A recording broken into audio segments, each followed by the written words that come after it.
Okay, the purpose of this video is to show you a new feature in V35, which is the user-defined field drop-down multiple choice selection that will show in the invoices and the sales orders as well as sales proposals.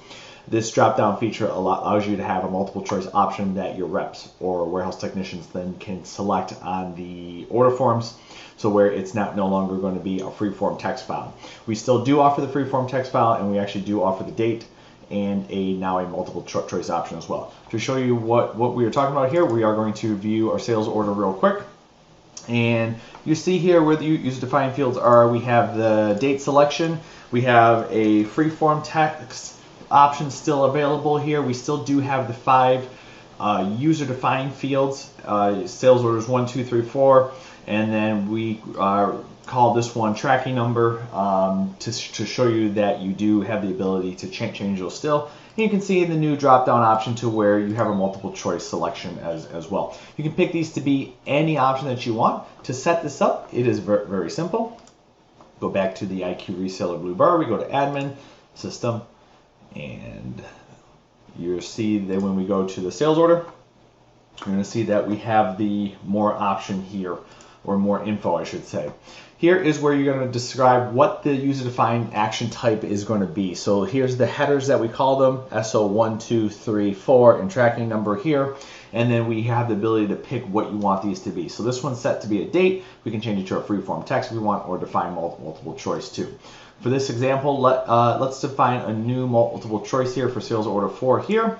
So what we're going to do is we're going to say multiple choice here, and then you're going to see that there's a little spotlight under group name that's going to allow us to edit the multiple choice options. We're going to click on that. New window is going to appear here, and we already have some test data here as well. We're going to create a new group here called, let's see here, storefront. And then selecting on the storefront, we're going to give it some new values to pick from here. So we're going to call this one eBay, call this one Newegg, and this one will be Amazon. Oops, spell Amazon right. Click Save, and then at this point you're then going to select that one, and you can see now that we have the storefront selected here. For tracking 2, in case you don't want this group for A3, we can actually take the spotlight, and let's do the shipping method here, so then you can be able to pick the shipping method that's going to be used for the sales order as well. We'll click select, so that's how you can select existing ones as well. At this point we're going to click save. That has now been updated real quick. Let's show you under sales proposals, the more information tab, and you see that it's the same screen that appears here, and the same functionality as well. You can select these to show however you want on the sales proposal as well. And then also if you go to invoices, you have the same ability to do that as well by clicking on more information. I actually do want to point out though, on the sales side here, when we look at the SO, user defined field 5 will actually carry over to the invoice as well.